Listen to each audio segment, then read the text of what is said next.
resume the conversation between the doctors Rajesh Tandon and David Brown and shift our focus a bit now to the future. And I'm going to incorporate the questions that we've received into the two broad questions that are designed to guide this conversation. And the first direction we'll take is to ask them both to talk about how the shifting trends of globalization, international cooperation are shaping the networks of civil society since the beginning of the 21st century. We're 14 years into the 21st century now, so a lot has happened. What are the crossroads today? And what do you see as the trends influencing the networks of civil society in the 21st century? I think that the next couple of decades are going to see a lot of consequences of climate change and a lot of efforts to do something about it. I think that changing circumstances of the globe are going to make it more likely that we have major crises around food and water and energy. I think there's a process of power diffusion going on in the international arena that's leveling the playing field, and we're going to see less of the U.S. being as dominant as it's been, and much more rise of China and India, the BRICS, and so on. And I think the consequences of the information revolution are going to change the sort of possibilities for individuals and for sort of flash movements around the world. So I think there are going to be a lot of uncertainties. And at the very minimum, it means that what we know now as civil society organizations is not going to be enough. We're going to have to be inventive and think more about how to deal with the kinds of forces that are operating in an increasingly globalized and interdependent world.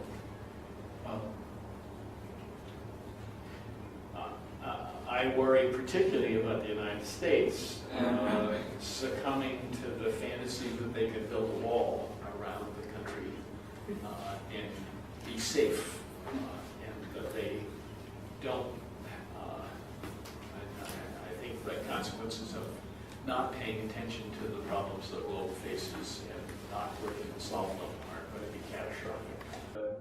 One of the roles of civil society is to articulate values and to do value creation and synthesis that is compelling for large swatches of the population.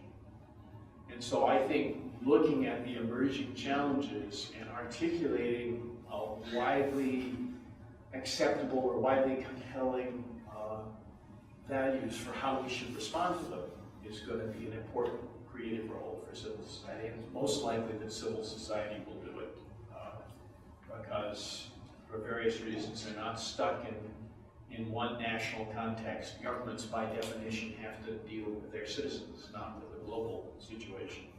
And corporations in the business sector is too focused on the making a buck, basically. So that's going to, value synthesis is going to be an important role for civil society.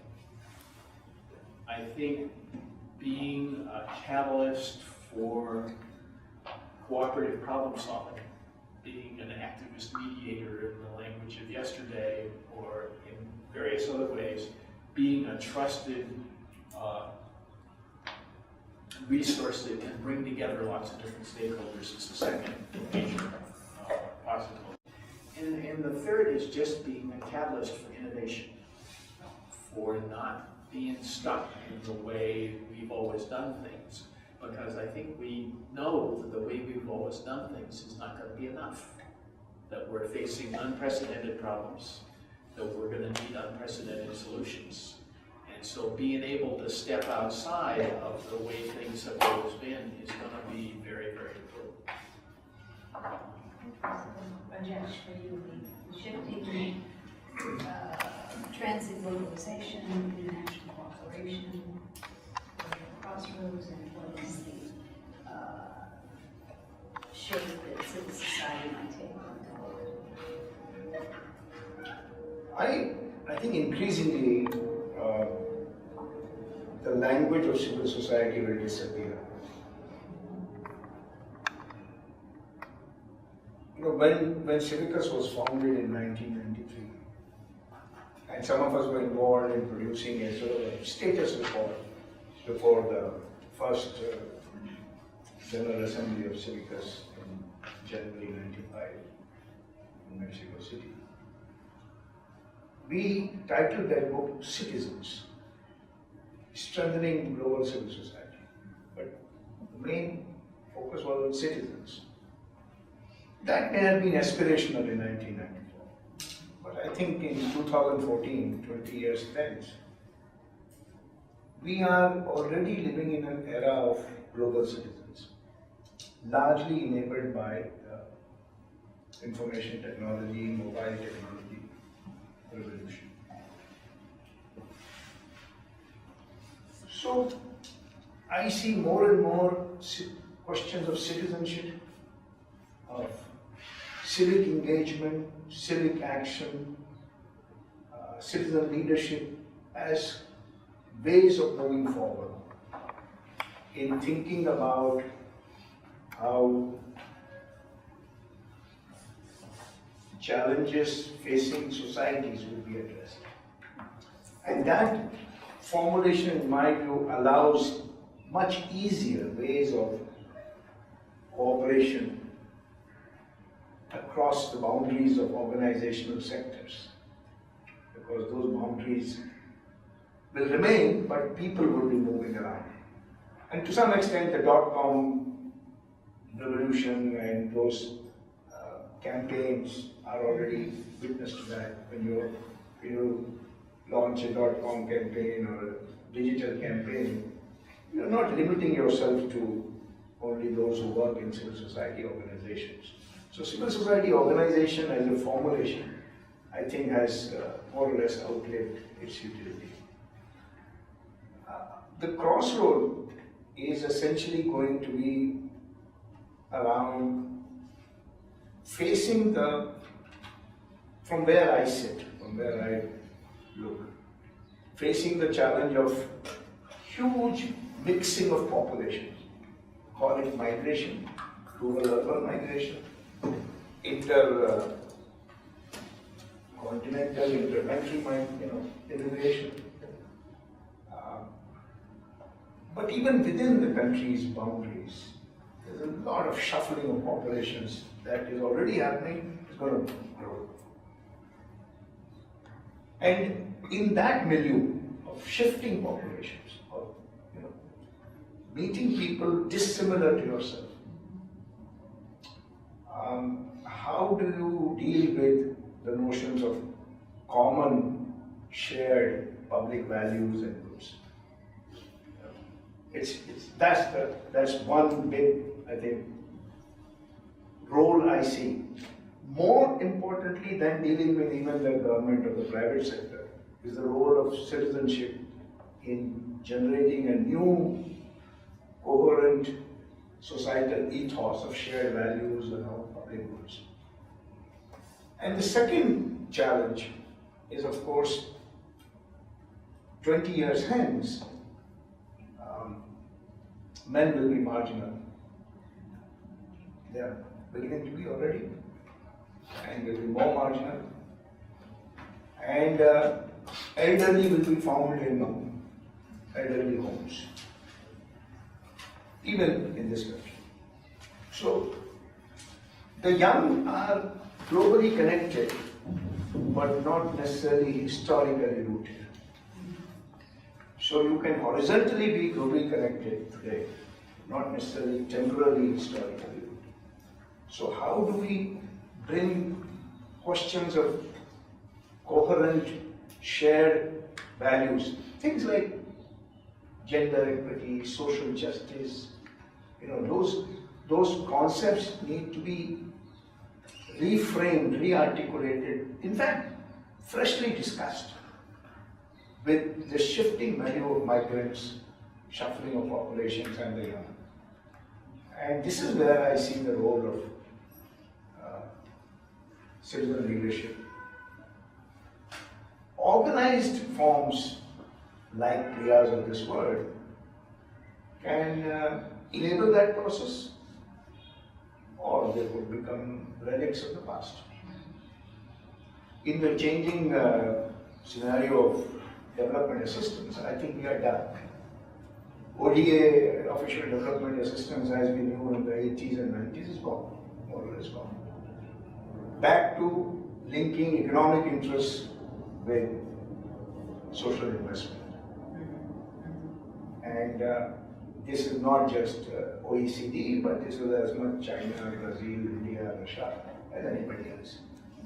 So we are going to be facing this new reality, already facing, without adequate preparation.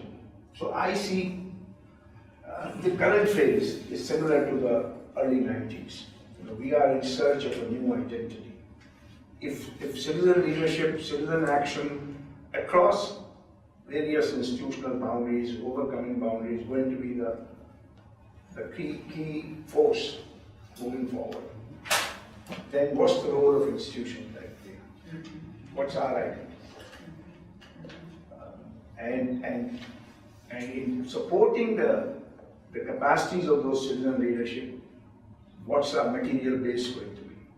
Where are we going to find resources to make that happen?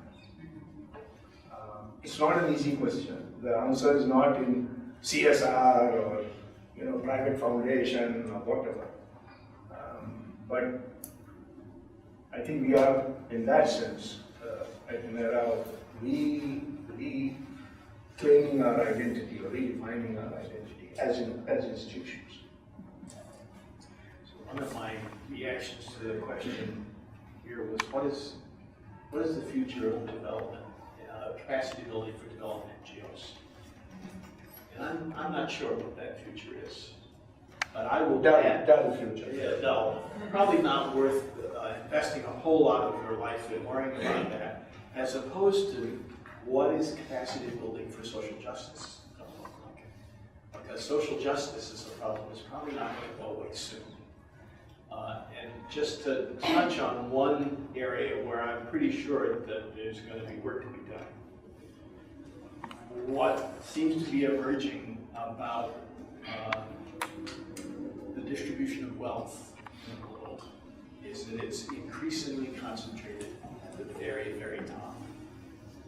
And that's true globally, and it's even more true in countries like the US, which, in spite of our long-held talk and worship of social mobility, we are now last in the industrialized world in the capacity for somebody who's born to a poor family to become wealthy. So I think there's going to be a lot of concern about how to deal with this ever-growing disparity between the rich and the poor. I think it's going to interact in some difficult ways with the demographics of the emerging world. So one of the things that's going on in the US, and I suspect here as well, is we're getting a bigger chunk of old folks. We're living longer, you're going to have to deal with this for even further. And that's matched in some countries by a youth bubble. And in some countries by a youth bubble that's mostly young men who may not have very good prospects as the wealth gets concentrated at the top. So they're going to be an explosive force, as we can already see in some African countries and some Asian countries.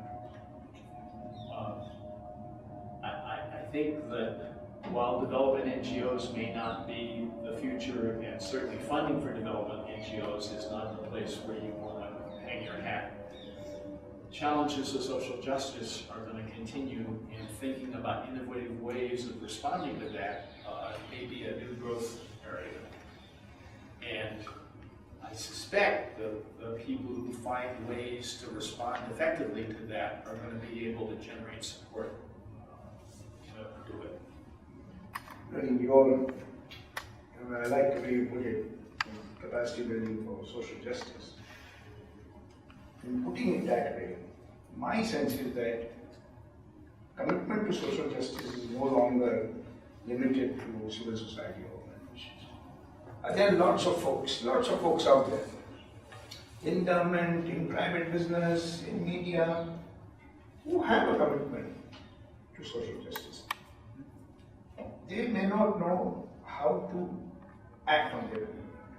Some of them act on their commitment by making a monthly check. But there is more that could be done.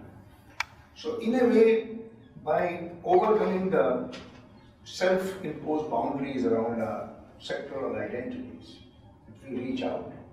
So in a way, capacity building for citizen leadership or capacity building for social justice may include folks who we have not worked together before, who don't come from civil society organizations or any of those lineages, who may be working in mining company or pharmaceutical or just law ministry or wherever.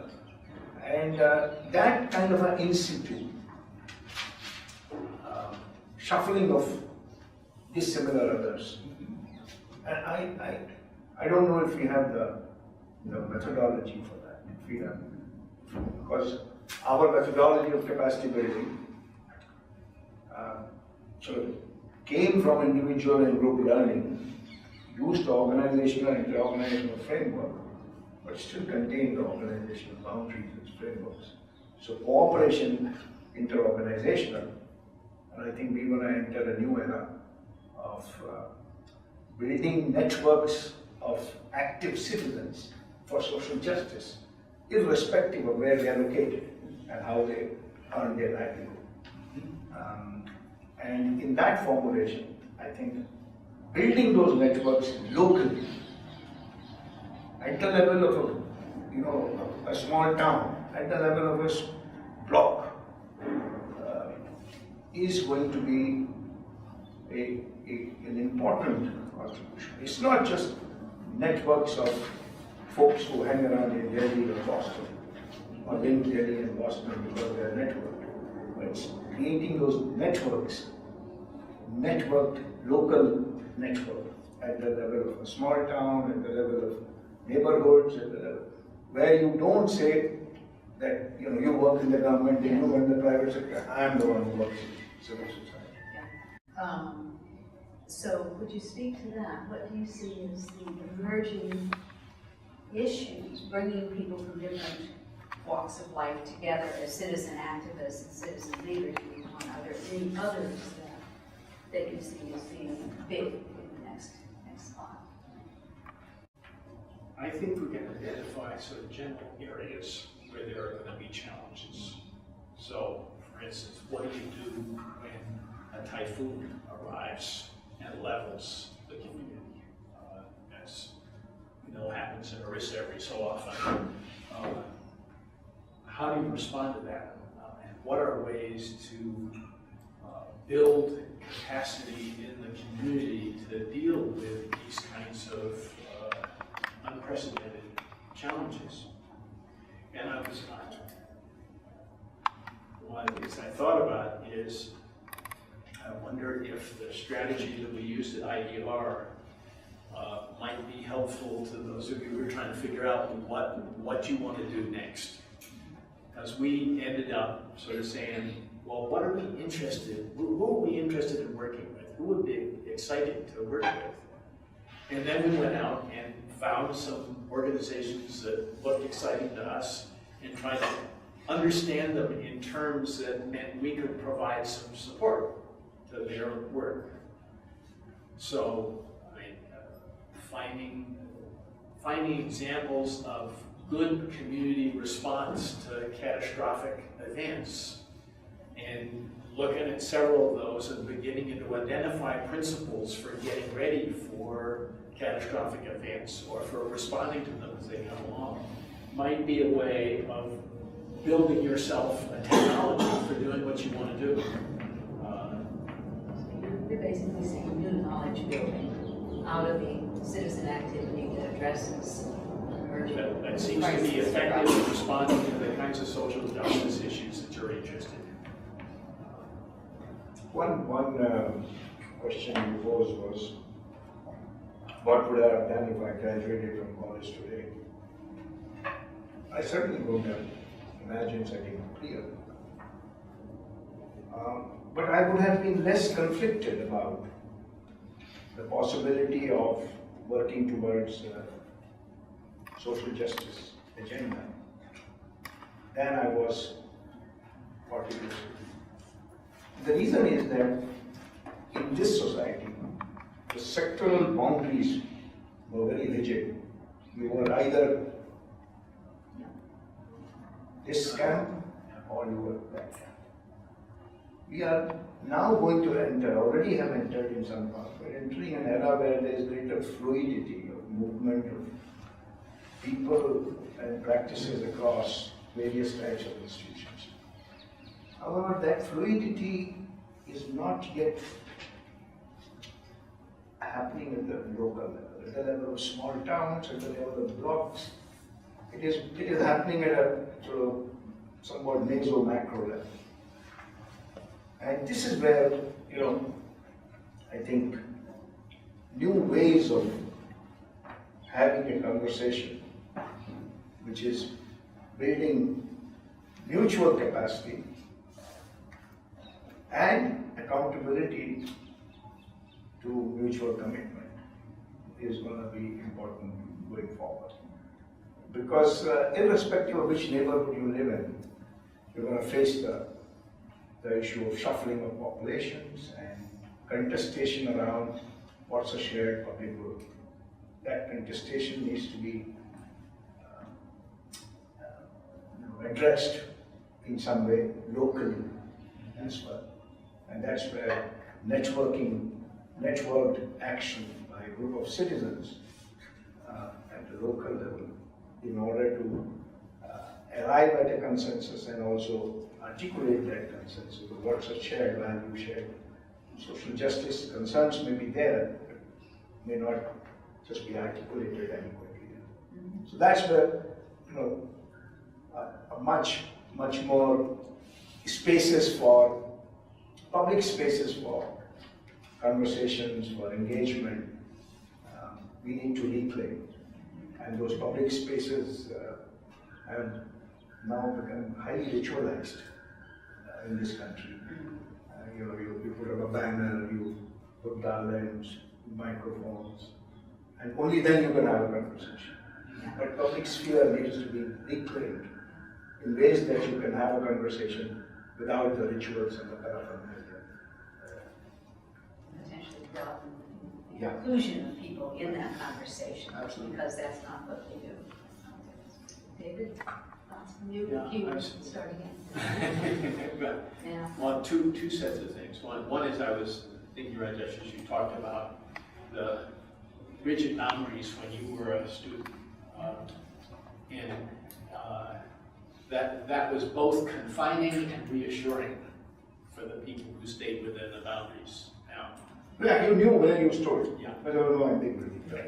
and I think you and I both had careers that had a lot of detours for the standard path for whatever bizarre psychological quirks were motivating us. And I think in a world with less boundaries like that, it can be more anxiety provoking because you know what you ought to be doing or what the path should look like. You have to invent it from the beginning. Public spaces. We live in a town that has 5,000 venues. And one of the interesting things about the town is if I have a heart attack, the people who will come to get me and take me to the hospital are volunteers. And if our house catches on fire, it's the volunteer fire department that's going to come and spray it. And so this is a community that is partly organized around volunteer commitments of its members. And we're discussing now about the possibility of creating a network that will allow older people to stay in their homes rather than to move into a facility of some sort. Because lots of people would much rather stay at home, but they need to have somebody stop by every so often to find out whether they've fallen down and can't get up.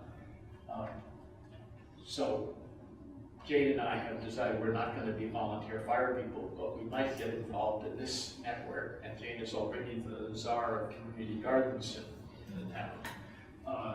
And I work on the board of the local land trust. So there may be a lot of things that you can do thinking about the community you live in and how you might get active about making it a place that's worth living in. I like your point, Dave, about we knew where our place was, and that was a sense of security. You know how to deal with it.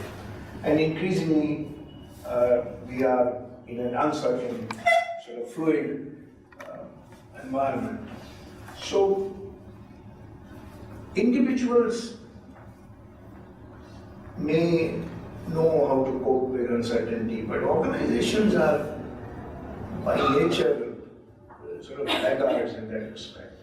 And perhaps this is an area I was thinking after listening to you. We may consider how do you shape your organizational functioning in an era of uncertainty. Look at the issue of social media.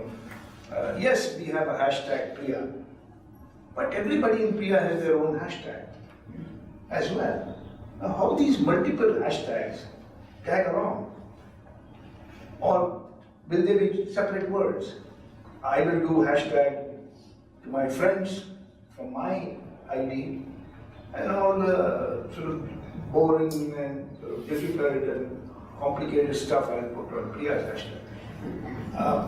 But I see the possibility that if all these hashtags interact, then Priya will be able to be a far more responsive, coping with uncertainty, more fluid, more flexible, more agile institution, redefining its identity as it moves along.